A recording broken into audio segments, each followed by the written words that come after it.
This video is the latest in my series of Overthinking, where we take a deep dive at various phenomena in popular culture, often from the 70s and 80s, and way overthink the details and the meaning of such. The topic of today's discussion is going to be the song Convoy by CW McCall. So just so you know, if you aren't familiar with it, Convoy was a song by C.W. McCall that came out, I think it's about November 1975. It was a real major hit number one on the U.S. Billboard pop chart in that year. And this is all in the middle of the CB craze. And so there's a lot of CB activity going on like that. I remember growing up, all our cars had CBs in them, and you always knew that because they had the big antenna on the back and stuff like that. There was a movie made based on the song, and that movie came out in 1977. I think as Chris Christopherson was in that movie. And this is at the same time that you had things like Smokey and the Bandit come out. So we were talking really about CB craze at that point. So everything was truckers and CBs, a little bit before the days of Cannonball Run, but always in that. Now, I've heard suggestions that this song Convoy was based on a real event, that there was a real convoy, but I don't think that's true. There's a lot of things that are in the song Convoy that are based on real life experiences of truckers in the 70s. So, for example, the speed limit being 55 was a real hindrance to truckers, slowed them down significantly, especially compared to what we have nowadays, right, where we have speed limits of 70, 75, 80 miles an hour.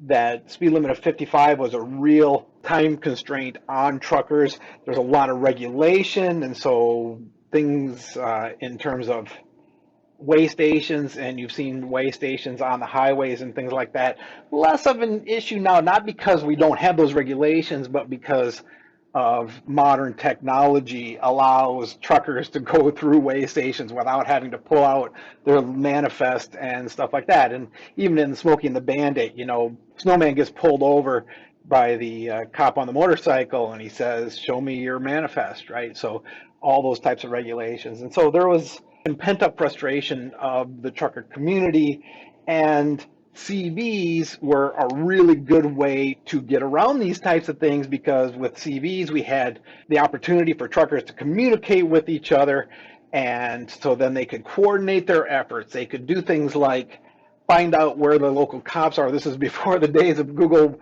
and Waze, and so you didn't know where the cops were sitting, and so they could get a Smokey report and find out where the police were along the way, and that way the truckers could avoid issues with the police and things like that. So CBs at the time were really the precursor to now modern day. We have cell phones for doing everything.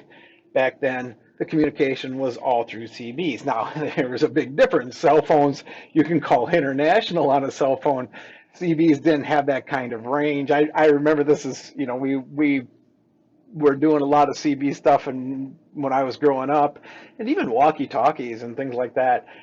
You know, if on a good day, you could get maybe 10, 15 mile range on Citizens Band radio, but that's about it. You can look this up, and there are ways to increase the range of CB communications, maybe, you know, up to 20 miles and things like that. In my experience, the biggest thing that affected the range of your CB radio was the weather. You know, if you had a good cloudy day, then you could actually get a better, I think you're getting better reflection of the radio waves off the clouds, and then they could travel further and things like that. So, you know, there could be, you know, you could obviously have the great big long antennas and get the really fancy equipment and things like that.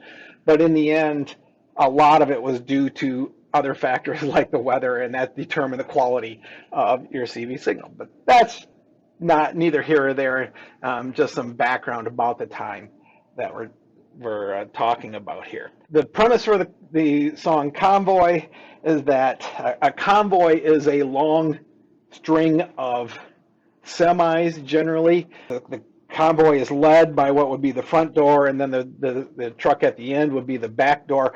Oh, I absolutely remember talking about these things when I was growing up, that we would, you know, come across a string of trucks, and refer to it as a convoy, and here's the front door, there's the back door of the convoy, and things like that. And if you were talking in doing CB communication at the time, you would say, hey, who's the back door?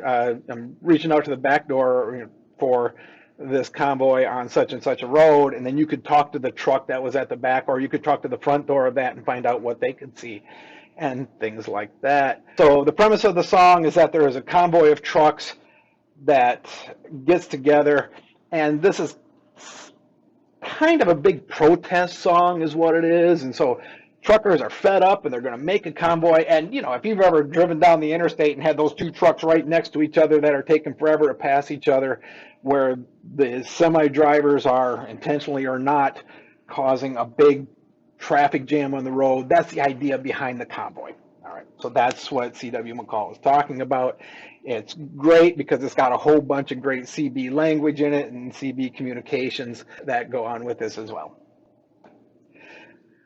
Whenever I listen to the song Convoy, I'm always trying to think about, okay, where is this going on, right? So where it is, because there's some references in the song to various different places. We go to verse 1, and where we're told it's the dark of the moon on the 6th of June, and a Kenworth pulling logs. Okay, so Kenworth is a truck, and so it's hauling logs. There you go. There's a cab over Pete with a reefer on. Now, a Pete would be a Peterbilt, so I can get that one figured out. With a reefer, I think what I've seen here is that there's a refrigerator unit. Yes, usually the reference there, I'm not familiar with that one. And then there's a Jimmy hauling hogs, and so that Jimmy would be a GMC. I don't know if GMC makes semis anymore, but that's what they did at the time. Looking at it and trying to figure out, get some context on it, was the dark of the moon on the 6th of June. When could that be? Well, I looked it up. Dark of the moon would be about new moon time. And so there's a couple of possible things here. You know, so for example, if you look back in the early 70s, the new moon was like 1970, was June 3rd. In 71, we're way out of whack. And so in June 8th would have been a full moon. So it's definitely not referring to 1971. 1972, the dark of the moon was June 11th. Couldn't be 1974. The year the song came out was 1974. That was June 4th. Definitely not that year, but 1975 was when it came out. So couldn't be 1974. Could have been 1975. On the other hand, that's a pretty big effort, C.W. McCall, to write the song, record it, and get it released all after the 9th of June in 1975. 1973, we're really, now we're into May for the dark of the moon. So, if it was 1970, why would you say the 6th of June and not the 3rd of June? But, if we wanted to, we could say the 9th of June at that point. And that's pretty close to that. So that's, unfortunately, there was no new moon on the 6th of June anywhere in the early 70s when this could have been happening. No, too bad. So we got a couple of trucks there. We got the Kenworth of Pete and the Jimmy, and they're heading for Bear. I don't know why they're looking for cops, but that's okay. They're looking for the police. They're on I-10, so that's Interstate 10, about a mile out of Shaky Town. Shaky Town, I was not familiar with. This is the one that actually that I was not familiar with going in, but indeed Shaky Town is a nickname for Los Angeles, and of course it's the earthquake-prone center. Once I realized it, I'm like, yeah, that makes sense.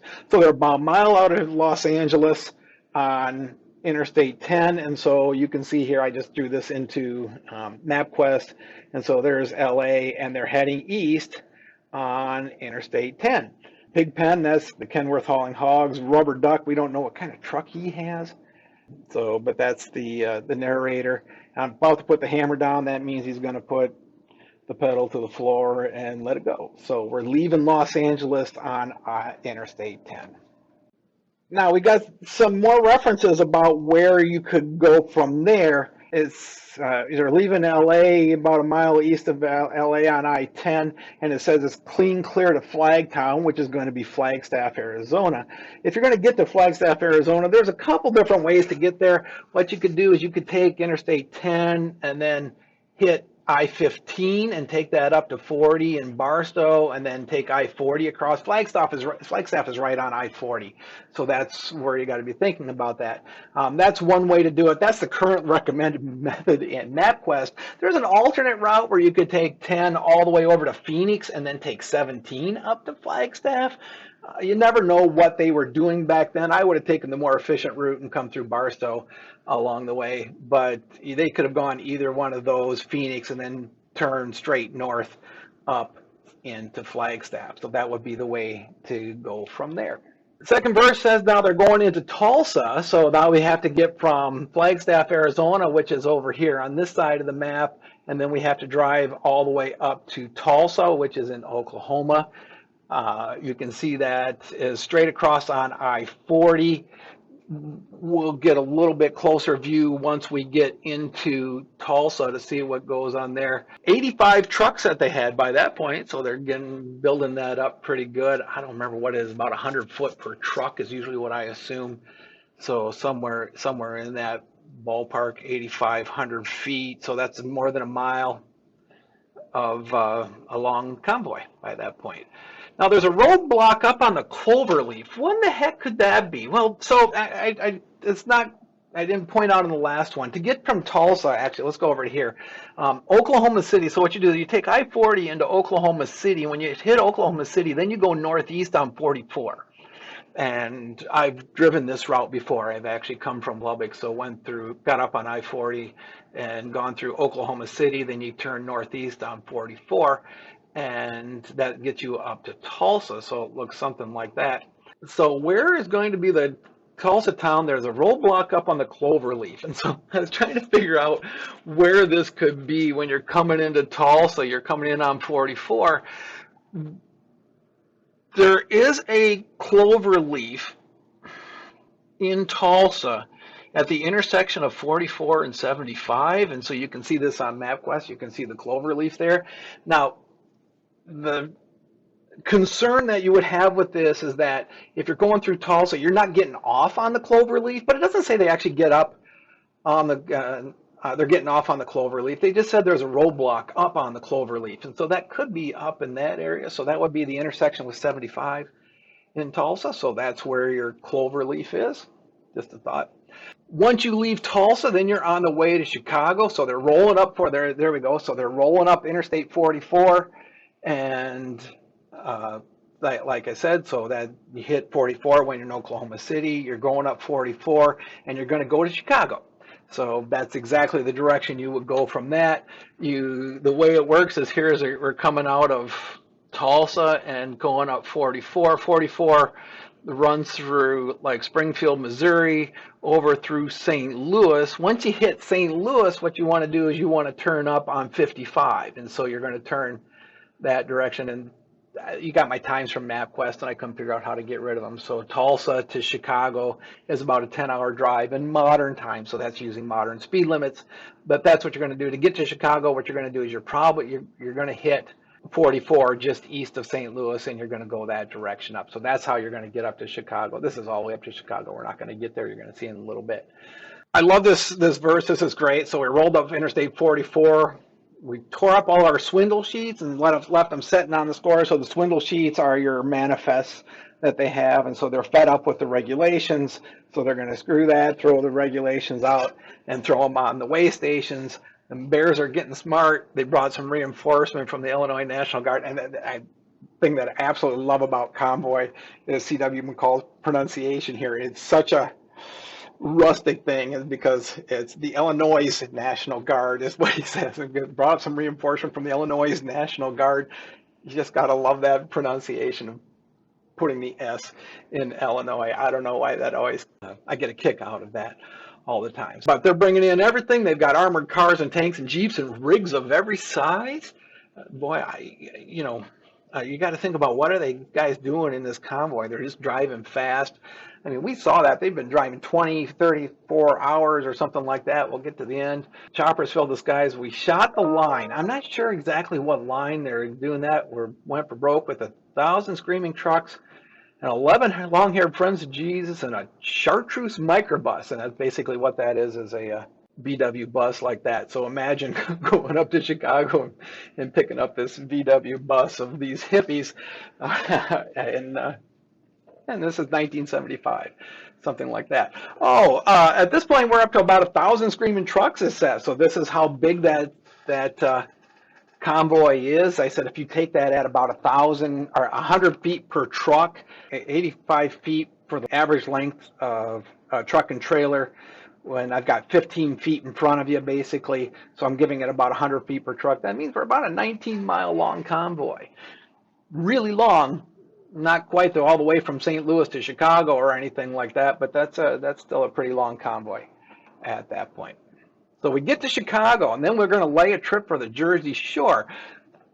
I was trying to think about this, and that actually kind of is not a bad thing to do, especially what they're doing here, is that from Chicago, here they are coming up into Chicago, and what I'm going to do is have them pick up I-80 at that point, because I-80, of course, runs from Chicago. Actually, if you take it straight, it lands in New York City, and so it goes the straight shot through northern Ohio, Pennsylvania. If you've ever done that drive, it's not the most fun drive of all time, but hey, it's a drive that you can do. So they're laying that strip for the Jersey Shore, and so this is just going to take I-80 all the way from there. Prepared to cross the line. This is going from probably the line from Pennsylvania into New Jersey. You can see the bridge was lined with bears and didn't have a doggone dime. So there's a toll bridge. And so I started thinking about where is that toll bridge? And there's a couple options for the toll bridge that you could have, because there's actually the border between Pennsylvania and New Jersey is a lot of it is the Delaware River. And so in order to get from Pennsylvania to New Jersey, you have to cross the Delaware River. And so what is this? There's a couple options on how you could do this. So first of all, if you were going to stay on I-80, and that would get you to like Newark or New York City, then you would be on the Delaware Water Gap Toll Bridge. So that crosses the Delaware River near the border of Pennsylvania and New Jersey, and I don't remember where that is. It's right up in here. Lehigh, is that? I don't know. It's not up in there. I don't remember exactly what city that's by, but that's going to get you into New Jersey. But the problem with that argument is that it's going to lead to the northern part of New Jersey, so Newark and New Jersey, and New York City and New Jersey, Newark. These are not the kind of things when I think of the Jersey Shore. When you think of Jersey Shore, my first thought is actually Atlantic City. I've also seen reference to this to maybe Ocean View, but that's right by Atlantic City. And that's the case. What you're going to do is you're going to pop off on I-76. And so get off on I-76. In that case, you're going to go across the Walt Whitman Bridge in Philadelphia. So this is the locals would call it the Walt at that point. But the Walt Whitman Bridge is in Philadelphia. And these are toll bridges, at least. At that point they were. So what you're going to do is you're going to have to get off on 76 when you're up here in Ohio. So instead of staying straight on 80, when you hit Youngstown, then you drop on 76 and come across here. And that will get you straight into Philadelphia. And once you hit Philadelphia, then it's a straight shot now down to the Jersey Shore. And you can see that this is not going into the city anymore. This is actually going into the Jersey Shore. Things about these toll bridges. If you look at the information about the toll bridges now, these are not two-way toll bridges anymore. In, I don't know, I think it was like 1994 or so, they changed the process for it so that either both the Delaware River Bridge or the Walt Whitman Bridge, the tollways only refer to going east to west. So you only pay a toll when you're going from New Jersey to Pennsylvania. You don't anymore have to pay that toll to go from Pennsylvania into Philadelphia. So hey, if this convoy was doing this today, they wouldn't have to worry about paying the toll at the toll bridge, or at the bridge separating Pennsylvania and New Jersey. The last thing I would mention here, okay, so we've got ourselves all the way from Shaky Town all the way over to the Jersey Shore. So you can see we have that done. There's the path that I would choose. You could have come here and stayed down on I-10 to Phoenix and come up then to Flagstaff. But here's the landmarks on the way: Shaky Town to Flagstaff to Tulsa to Chi-Town, and then to hit the Jersey Shore. So that's the path that it would take. The last thing I want to mention is that there is a reference at the end of the song that says, "Pigpen, what's your 20?" So Omaha, and so somehow, well, it makes sense. He was hauling hogs, right? So he ended up going to Omaha, and you could see a lot of different directions that you could get to Omaha. If I were going to Omaha, I would have turned off in Oklahoma and probably come up 35. That's probably going to be the way to do it, and then figure out how to get there from there. The big problem with this is, of course, is how in the blazes are you going to, if the rubber duck is over here in the Atlantic on the Jersey Shore, he's certainly not going to be talking to a back door over in Omaha. So that's all right. That's a fun reference. All right, so here's what I have for my final route. Okay, so Shaky Town, Flagtown, Tulsa, Chi-Town, Jersey Shore. I put this in the final route. You put it in a MapQuest and end up it's about 3,000 miles that they're driving. The MapQuest estimated time for that right now is 41 hours. That's neglecting any stops. So no stops for gas, no stops for food, no stops for the bathroom or anything like that. But that's in modern times, where speed limits along that route are going to be on the order of 70 at least, because this is all pretty much rural interstate. And so it's going to be 70 miles an hour with the possibility of hitting, it could be 80 across the panhandle of Texas, if I remember right. So you're going to get there a lot faster today than you did then. If you did this back in 1975, if you had a 55-mile-an-hour speed limit, assuming you speed a little bit, you're still going to be taking 50, maybe 60 hours of drive time, even without any stops or anything like that. So this convoy starting in Shaky Town, we're talking 2 to 3 days, well, probably 3 days to get across the U.S. and end up at the Jersey Shore. So that's the story of Convoy, at least to the best we can tell if we overthink the thing.